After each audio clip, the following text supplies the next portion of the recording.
Tanong po, Catholic po ako pero gusto ko po magpalit, gusto ko po maging Christian at gusto ko na po magsimba pero pinagbabawalan po ako ng magulang ko. Ano po ba ang dapat kong sundin? Ipapaalala ko lang po ulit, hindi sa pagpalit o paglipat-lipat natin ng reliyon ay doon natin makikita ang tunay na kaligtasan dahil ang tunay na kaligtasan ay tanging matatamasa lang natin sa Panginoong Hesukristo lamang. Dahil pwede naman na palipat-lipat ka ng simbahan, ng sekta, pero hindi mo pa rin nauunawaan ang tunay na kaligtasan, ay masasayang lang ang iyong ginagawa. Now, sinasabi ng Biblia na sundin natin ang ating mga magulang. Pero pag-usapang pananampalataya at pagsamba sa ating Panginoon ay ibang usapan na po yan dahil dapat mas nangingibabaw pa rin sa atin ang ating Diyos kesa sa kahit na anumang bagay o mga tao sa paligid natin. Now, kung gusto nyo po talaga maging Christian, ang ibig sabihin po niyan ay followers of Christ. Para sa madaling sabi, para maunawaan natin, ay nakikita sa atin ng Panginoong Hesukristo sa pamamagitan ng testimony kung paano tayo nakikitungo sa mga kapwa natin. At ang katotohanan mga kapatid, madalas pa nga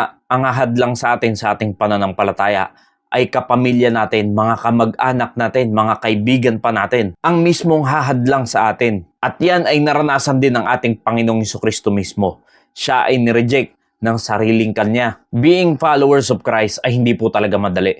Marami talagang mga gagamitin ang dyablo upang tayo ay hadlangan para tayo ay sumunod sa ating Panginoong Hesukristo. Dahil marami ang nag-aakala pag naging Christian na, parang smooth na lahat na mangyayari sa buhay mo. Pero ang katotohanan, mas dyan pahahasain ang iyong pananampalataya sa Panginoong Hesukristo. Pero ang kabutihan po niyan mga kapatid, ay meron tayong peace sa ating sarili dahil meron tayong Panginoong Hesukristo. Now, ito po ang sinasabi ng Biblia patungkol sa inyong tanong. He that loveth father or mother more than me is not worthy of me.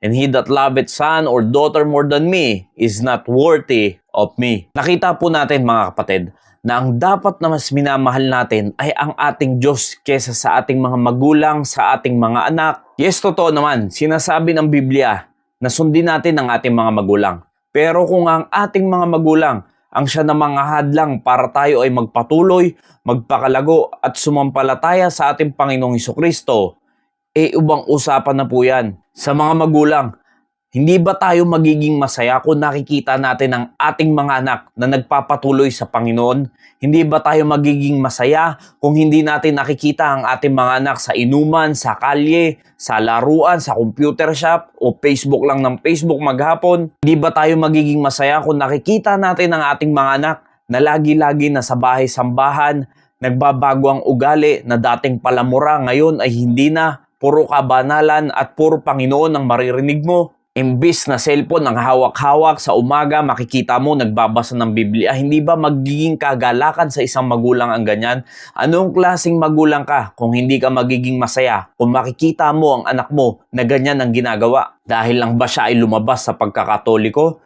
Magiging ganyan na ang pag-uugali natin sa anak natin? Hindi po tama yung ganyan. Kahit anong klaseng magulang ka, kung ikaw mismo yung ahadlang sa iyong anak, para siya ay mas lalo pa niyang makilala ang Panginoon, para siya ay mas lalo pang lumago sa Panginoon, yan ang isang napakalaking maling kaisipan ng tao. Na imbis na suportahan mo yung anak mo dahil nakikita mo na siya ay gustong magpatuloy sa Panginoon, gustong magpakalago sa Panginoon, ay isa dapat kagalakan niya ng isang magulang. Dahil kung titignan niyo ang panahon natin ngayon, napakaraming kabataan.